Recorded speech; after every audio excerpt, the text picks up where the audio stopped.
Hi hello வணக்கம் ரோஹிணி, நான் உங்கள் கண்மணி உதயா. எல்லோரும் எப்படி இருக்கீங்க? நல்லா இருக்கிறீங்களா? இந்த வீடியோ பதிவு எதுக்குன்னு சொல்லி பார்த்தீங்கன்னு சொன்னால், உங்களுக்கு தெரியும், நான் இப்போ கேதார கௌரி நோன்பு காலத்தில் இருக்கேன், விரதம். ஓகேவா? அதில் இருக்கிறேன்.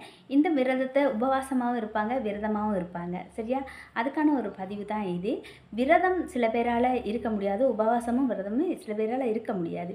அப்போ நான் இதுக்கான ஒரு சின்ன டிப்ஸ் உங்களுக்கு கொடுக்கலாம் அப்படின்னு சொல்லி தான் இருக்கேன். நான் விரதம் தான் இருப்பேன், உபவாசம் கடைசி நாள் மட்டும்தான் உபவாசம் இருப்பேன். சரியா? இப்போ இந்த விரத காலங்களில் சில பேருக்கு நல்லா இருக்கிறவங்க தான் விரதம் இருப்பாங்க. அது உடம்பு வருத்தம் இல்லாதவங்க இருக்க முடியாது தான், அது ஓகே தான். ஆனால் அந்த நல்லா இருக்கவங்களே விரதம் இருந்த பிறகு நெஞ்செரிச்சல், அல்சர் இதெல்லாம் வருது அப்படின்னு சொல்லி சொல்கிறீங்க. அப்போ இதை தவிர்த்து கொள்றதுக்கு என்ன தெரியுமா செய்யணும்? விரதம் தானே, விரதம்னா சாப்பாடை தவிர்த்து நாங்கள் மதியம் விரதத்தை விட்டு அதுக்கு பூந்தண்ணி போட்டுட்டு வந்து விரதத்தை விட்டுருவோம் இல்லையா?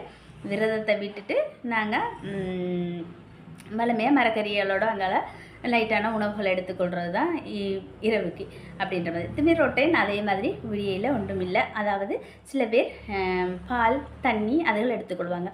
நான் தண்ணி எடுத்துக்கொள்வேன். சரியாக தண்ணி எடுத்துக்கொள்வேன். இப்போ நீங்கள் அந்த தண்ணி எடுக்கும்போது தண்ணியோட வெந்தயம் கொஞ்சம் இருக்கு இல்லையா, அதை ஊற வச்சு, அல்லது சும்மாவே ஊற வச்ச வெந்தயத்தில் தண்ணி குடிக்க முடியலைன்னா சும்மாவே வாய்க்குள்ளே கொஞ்சம் வெந்தயம் தானே எடுத்து போட்டுட்டு அந்த தண்ணியை நீங்கள் குடிச்சிட்டு இருக்கும்பொழுது உங்களுக்கு வயிற்றில் அல்சர் வராது, பசியே எடுக்காது. சரியா? பசியே எடுக்காது. அப்படி இது நல்லா தான் இருக்கும். சரியா? ட்ரை பண்ணி பாருங்கள். உபவாசம் இருந்தாலும் சரி, உபவாசம் இருந்தால் செய்ய இயலாது, உபவாசம் இருந்தால் தண்ணி கூட குடிக்க இயலாது, விரதக்காரவங்களுக்கு இது ஓகேவாக இருக்கும். ஓகே, ட்ரை பண்ணி பாருங்கள். நான் அப்படி தான் செய்கிறேன். Okay, bye. See you next இது மாதிரி ஒரு நல்ல வீடியோவில். பாய்.